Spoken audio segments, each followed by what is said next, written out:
My name is Carlos Gonzalez, and I'm a biology major with a chemistry minor.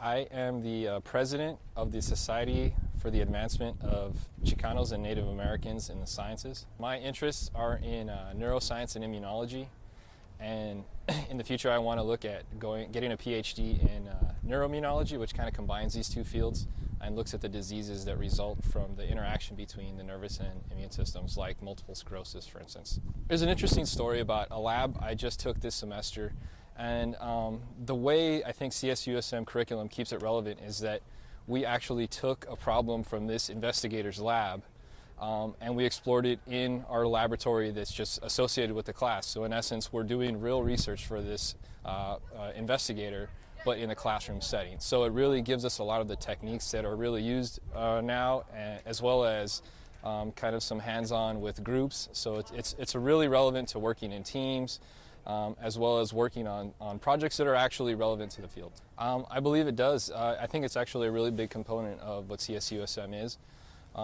They bring in a lot of seminar speakers to kind of help us acclimate to what the industry is doing right now. They provide a lot of support for classes that they have deemed hard. As well as the teachers themselves are very, very responsive to what your needs are and kind of listening to what they want to get you where you want to go. So their doors are always open, and I feel that's a really important part of what CSUSM is. I think that their doors are always open. So essentially, if you have a problem, as opposed to maybe another campus where you're going to see a TA as opposed to an actual professor, you can go, and they encourage you actually, even if you don't have problems, to go see them and kind of get to know them, so that later on, if you need a letter of recommendation for medical school or maybe a graduate program, it's going to come a lot easier to them to what to write, and so that's going to help you later on. So it's definitely an environment that's conducive to that. I think what motivates me is the drive to ask questions. So as anyone in the sciences will tell you, I think a lot of the times we think questions are more interesting than the answers that they provide. Of course, we like answers as well, but at CSUSM, they really foster the idea that you need to come up with questions, and that's really what science is about. So, and that's what drives me to not only here, but hopefully later on as well. What it takes to be successful at CSUSM is really kind of how you understand what success is. For me, I would gauge success not only as, of course, you have to study and get good grades and whatnot, but I think what CSUSM fosters is going beyond that. So being involved in outreach organizations and really getting to know everyone around you, because you don't make it on your own. You have to start fostering these relationships with other people so that later on when you're in career, you kind of know other people, you can network, and this is how problems are solved. So getting good grades is really not enough at this point. You really have to kind of spread yourself out a little bit like that. Specifically, I guess I could speak to the sciences as to why it's unique.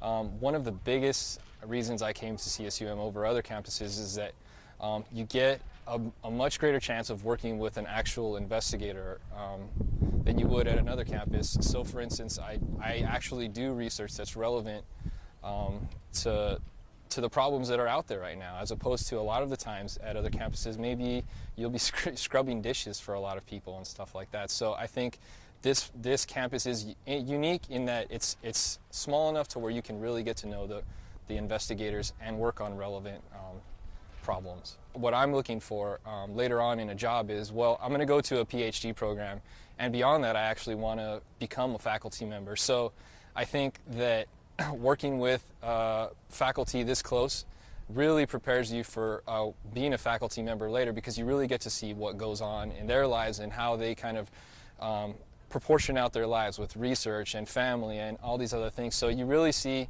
from my perspective, being a faculty member, what it would be like. So it does really prepare you and expose you to it. So do you really want to do it, or you don't want to do it?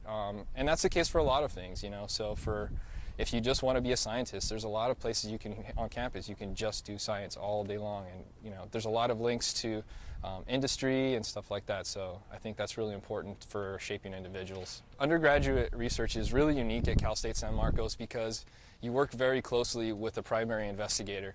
And they don't really just give you a project. Really the unique part is that they work with you and you get a project between the two of you that you can both agree on that's not only conducive to their research, but also you kind of influence that with your interests. So it's really a partnership between the two of you, and in the end you guys both get something out of it. I think that's the way it works here, as opposed again to maybe other campuses where you don't do as much hands-on with the investigator. They kind of give you a task and you do it. Here you're kind of more using your faculties, and I'm not talking about the faculty, but you're using your actual brain cells to just think of new experiments and think of the ways that this is influenced, and the environment here really facilitates that. At this point I've worked on 2 projects. The first one was dealing with the effects of ketamine on adolescents. So we use animal models of adolescents, and we look at their behavior when they're exposed to drugs of abuse that are commonly used in adolescent populations. And so we kind of characterize those effects. And the project I'm working on right now is similar in that we're looking at behavioral effects, but we're looking at it from a different perspective, and that's ultrasonic vocalizations in rats. And so when we give them a specific drug, we look at what happens to their vocalizations, and a lot of these vocalizations have been taken as a measure of how they're feeling. So if we give them a drug and we look at adults and adolescents, are they going to be responding differently to a drug? Meaning, are the adolescents going to be more chatty? Are the adults going to be more chatty? We really don't know at this point, so this is kind of foundational work we're doing here.